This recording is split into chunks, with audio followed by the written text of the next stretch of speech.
안녕하세요, 원픽 리뷰입니다. 맥북 사용하시면서 별도로 키보드 알아보시는 분들 많이 계실 텐데요. 맥북 자체로만 사용하신다면 키보드는 필요가 없겠지만 이제 사무실이나 집같이 고정된 장소에서 맥북을 이용해서 좀 확장된 셋업으로 사용하고 계신 분들도 많이 계실 거라고 생각을 합니다. 저 같은 경우도 사무실에서는 16인치 맥북과 함께 이렇게 외부 모니터 2개에 아이패드까지 동원을 해서 좀 많은 화면을 띄워놓고 사용을 하고 있는데요. 이렇게 확장된 셋업에서는 불가피하게 이제 키보드가 필요하게 되는 것이죠. 제가 8년 정도 맥북을 메인 PC로 사용했는데 그동안 정품 매직 키보드를 거의 메인으로 사용을 했습니다. 그 이유는 일단 맥북과 키배열이 같고요. 맥북 키보드의 디폴트 값으로 설정되어 있는 이런 펑션 키들을 거의 100%에 가깝게 사용을 할 수 있기 때문이었죠. 그런데 지금 제가 사용하고 있는 게 아주 초창기 매직 키보드이다 보니까 배터리 소모도 좀 예전보다 빠른 것 같고 더블 A 건전지를 사용하고 있다 보니까 배터리 사다 끼우는 것도 이제 많이 귀찮아졌습니다. 그래서 요 몇 주 이런저런 키보드 검색을 해보다가 결국은 키크론, 너무나 유명한 브랜드죠. 그 중에서도 K10 104키 풀배열 기계식 갈축 키보드를 구매하게 되었습니다.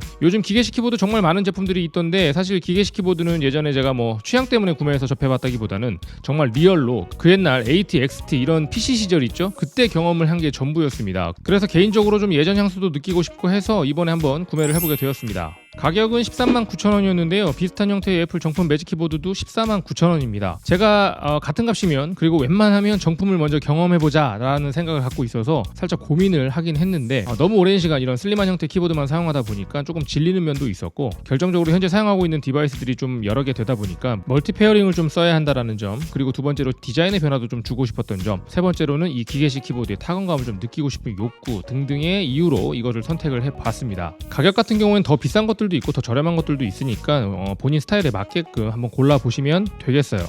언박싱을 한번 해보면 오랫동안 숫자 패드가 없는 10키리스 키보드만 써오다 보니까 키크론 K10 104키 풀배열로 구매를 했습니다. 포장도 너무 정갈하게 잘 되어 있었고 디자인도 너무 마음에 들었습니다. 키 배열 관련 설명서와 기계식 스위치 변경 관련 안내, 그리고 이게 맥을 기본으로 출시한 키보드이긴 한데 윈도우 사용자들을 위한 별도의 키캡도 동봉이 되어 있었습니다. 예전에 리뷰했던 미니 윈도우 PC를 하나 같이 쓰고 있다 보니까 이런 점들도 마음에 들더라고요. 블루투스 무선 연결 이외에 유선 연결도 지원하기 때문에 이렇게 패브릭 소재의 기역자 꺾임형 케이블도 들어있었습니다. 키캡 스위치 리무버도 들어있었고요. 그리고 마지막으로 이제 키보드인데 디자인이 아주 깔끔하고요. 뭔가 매트한 느낌이 물씬 나는 그런 질감, 색상 그렇게 되어 있었습니다. 아무튼 처음 받아보고 나서 왜 키크론 하는지 알겠다 했어요.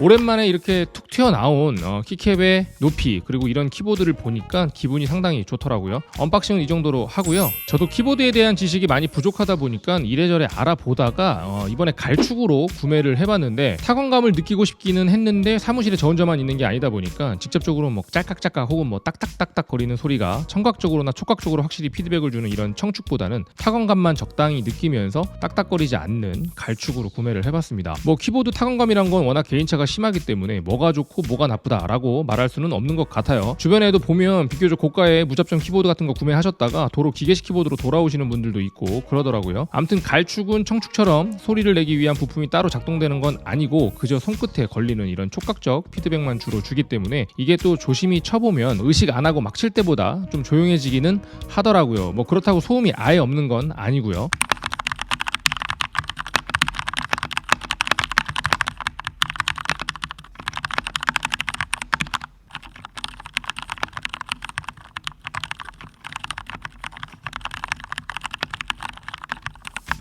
아무튼 매직 키보드를 쓸 때보다 깊이감을 충분히 느낄 수 있어서 좋았고요. 왜 그런지 모르겠는데 오타가 좀 줄고 타자 속도도 더 빨라진 느낌이었습니다. 기분 탓인 것 같기도 해요. 그리고 이제 멀티 페어링이 가능하기 때문에 여기 펑션 1, 2, 3에다가 미리 저장을 해놓고 맥북, 아이패드, 아이폰 이렇게 전환해가면서 쓰셔도 되고 저 같은 경우에는 맥북과 아이패드 그리고 갤럭시 Z 폴드 4 이렇게 연결을 해놓고 사용을 하고 있습니다. 같은 값이면 멀티 페어링이 되는 게 아무래도 활용성에 있어서 더 좋으니까 이거는 무조건 필수적으로 고려해봐야 되는 부분인 것 같습니다. 네, 잠시 전하는 내용 하나 말씀드리고 가겠습니다. 오늘 영상 제작 지원해주신 셋앱에 관련된 내용입니다. 예전 제 영상 보신 분들은 아시겠지만 이 셋앱은 현재 240개의 엄선된 맥북용 어플리케이션을 월 구독료 9.99달러로 이용할 수 있는 또 하나의 작은 앱스토어라고 보시면 되겠습니다. 월에 약 10달러 정도의 구독료만 지불하면 셋앱 내의 이 모든 앱들을 모두 다 제약 없이 사용할 수 있게 되는 것이죠. 여기에는 맥 사용자라면 필수적으로 고려하시는 클린마이맥이랄지 아이스템 메뉴 같은 것들도 포함이 되어 있고요. 바텐더나 루미나르처럼 꽤 유명한 앱들도 다수 포함이 되어 있습니다. 곧바로 구독을 하기보다 셋앱에서 제공하고 있는 7일간의 무료 체험 기간을 활용해 보시면 더욱더 좋을 것 같습니다. 물론 가입 시에 결제 조건들을 등록은 해야 하지만 7일 이내에 마음에 들지 않을 경우에 조건 없이 언제든지 취소가 가능하기 때문에 이 셋앱 안에서 2, 3만원짜리 일회성 구매 앱 두세 개 내지는 구독형 앱 한두 개 정도만 사용하시게 돼도 충분히 경제적이다라고 말씀드릴 수 있을 것 같습니다. 이 셋앱 프로그램의 형태는 여러분들 눈에 이미 익숙하신 애플의 앱스토어와 같은 스타일이라고 보시면 되겠고요. 이 안에 준비된 여러 가지 카테고리 및 추천 테마 메뉴를 통해서 다양한 앱의 검색이 가능합니다. 개발자의 앱 소개와 실제 사용자들의 후기 및 평점도 보실 수가 있고요. 인스톨 삭제 역시도 이 셋앱 안에서 모두 간편하고 깔끔하게 하실 수가 있으니까 오늘 영상 보시고 관심이 생기셨다면 함께 둘러보시면 좋을 것 같습니다.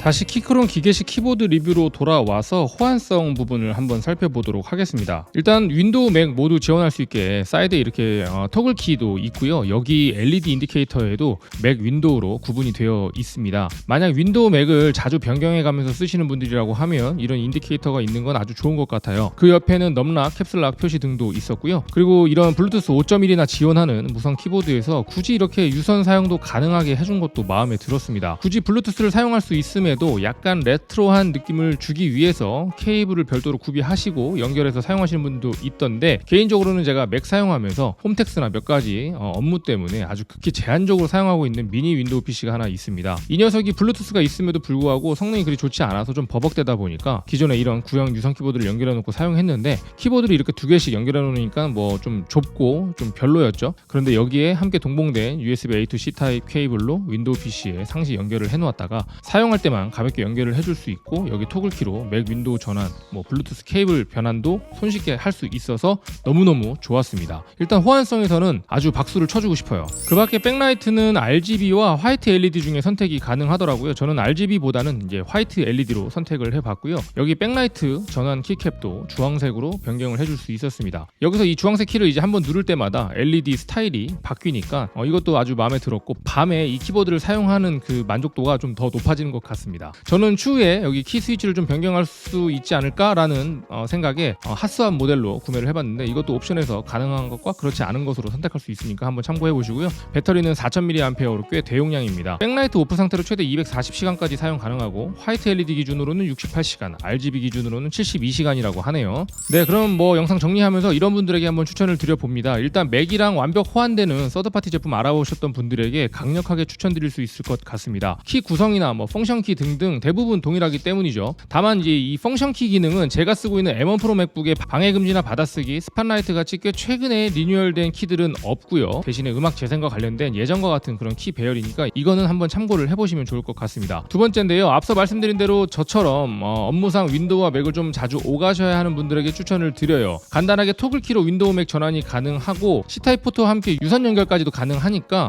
확장성 측면에서 이런 분들에게 추천을 한번 드려봅니다. 세 번째로 같은 값이면 다홍치마라고 스마트폰에 태블릿까지 여러 디바이스를 연결해 놓고 전환해 가면서 쓰길 원하시는 분들이라고 하면 이 멀티 페어링 기능이 있는 이 녀석 아주 추천을 드려봅니다. 다음은 이제 단점까지는 아니고 알아두셔야 될 부분 아쉬운 점들인데요. 기계식 키보드이다 보니까 키보드 본체 높이감이 상당히 있습니다. 그래서 팜레스트가 꼭 필요하신 분들이 계실지도 모르겠다는 생각이 들었어요. 타이핑 자체의 피로감은 적축, 청축, 갈축 등 스위치 타입에 따라서 차이가 나기도 하겠지만 기본적으로 오래 타이핑을 하다 보면 타건이랑은 상관없이 이 키보드 높이 때문에 오는 손목축 부담이 있을 수 있으니까 키보드 높이와 팜레스트 추가 비치 여부까지 좀 고려를 하고 접근을 하시는 게 어떨까라는 생각을 해봅니다. 그리고 기계식 스위치 타입에 따라 좀 다르긴 하겠지만 어쨌든 기계식 키보드 쓰시려면 주변에서 어느 정도 소음을 좀 용인해 줄 수 있을 그런 분위기여야 한다. 이런 점들도 좀 한번 말씀을 드려봅니다. 네, 그냥 애플 정품 키보드 가격을 생각해보고 기능이나 여러 가지 편의성들, 디자인 이런 거 생각해보면 최근에 제 돈 들여서 샀던 제품 중에서는 만족도는 가장 최고이지 않나 생각을 합니다. 많은 제품을 사용해본 건 아니지만 맥북 사용하시는 분들에게는 꼭 한번 추천드릴 수 있을 만한 그런 브랜드이고 제품이다.